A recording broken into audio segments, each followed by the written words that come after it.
Hello, my dear students. Today we are going to talk about idioms. Now, idioms are common sayings. Their meaning is figurative, which means that the meaning of the idiom is different from what the words mean. Piece of cake. Now, nothing is easier than a piece of cake. Piece of cake means something that is extremely easy. So if you come out of your maths test and it was so easy, you could say the maths test was a piece of cake. Great minds think alike. This means that clever people think in the same way. For example, if you see someone do the same thing like you could say, "That's what I did." Great minds think alike. When you say the ball is in your court, it means it's your decision. It doesn't actually mean the ball is in your court, but it represents a ball being in your court if you're playing tennis or you're playing ping pong, which means it's your turn to decide what to do. Okay, an example would be, do what you want, the ball is in your court. Now, if you say, "I fought tooth and nail," that means you fought very, very hard. For example, they fought tooth and nail to win the war. This idiom is one of my favorites. The water is under the bridge. It means it's in the past and isn't important anymore. For example, we used to have big disagreements some years back, but that's all water under the bridge now. We get along fine. It means it's long gone and forgotten. Once in a blue moon. Once in a blue moon? I don't normally see blue moons, and that's why it means to happen or to occur extremely rarely or only once in a lifetime. For example, this sentence refers to me. I play computer games once in a blue moon. I prefer to read books instead. I hardly ever play computer games. This idiom is very interesting. You are what you eat, which means whatever you put into your body, that's what you're made of. Yes, if you put junk food into your body, that's what you'll be. If you put healthy food into your body, that's what you'll be. So an example would be, you are what you eat. So watch your diet and don't eat unhealthy food. To look or feel blue means you feel very depressed or sad. For example, Edward feels blue as well because he's tired of living on the streets.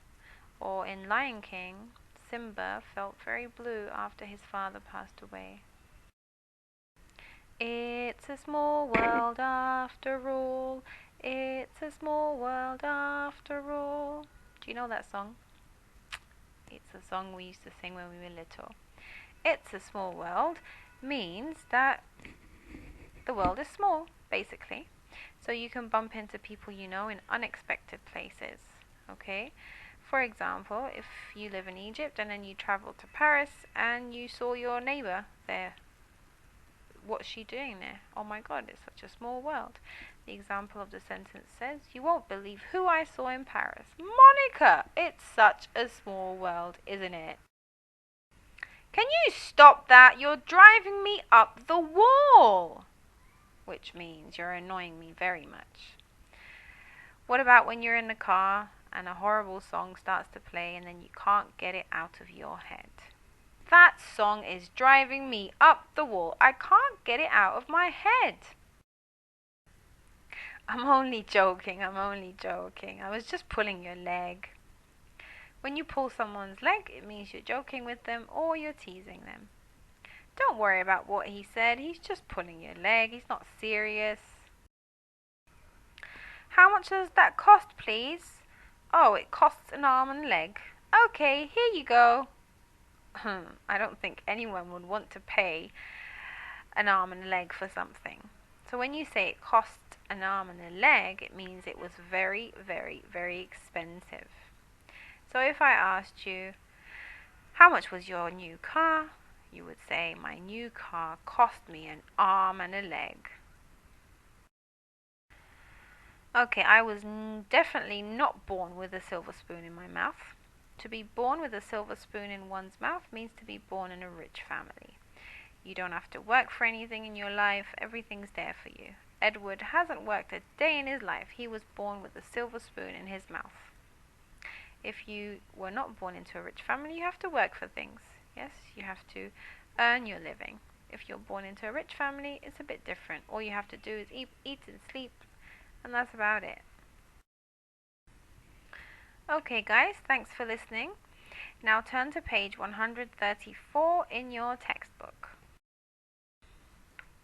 Question B1 says, use these words to finish the phrases. The words are grace, square, dog's neck, and riches. First one says, the two horses were running neck and neck. We won the competition fair and square. She has gone from rags to riches almost overnight. The weather was terrible. It was raining cats and dogs. Ever since she has won the talent show, she has given herself airs and graces.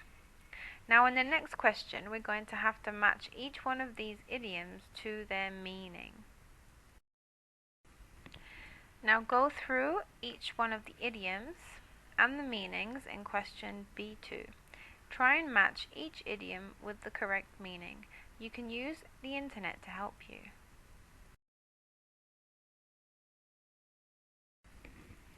Thank you for watching, lovelies. Make sure you do your homework on page 63 in your workbook and submit it on Edmodo. Now there are so many more wonderful idioms out there. You can do a bit of research and surprise me with new idioms that you have learnt. Thank you and see you on our next video. Bye guys!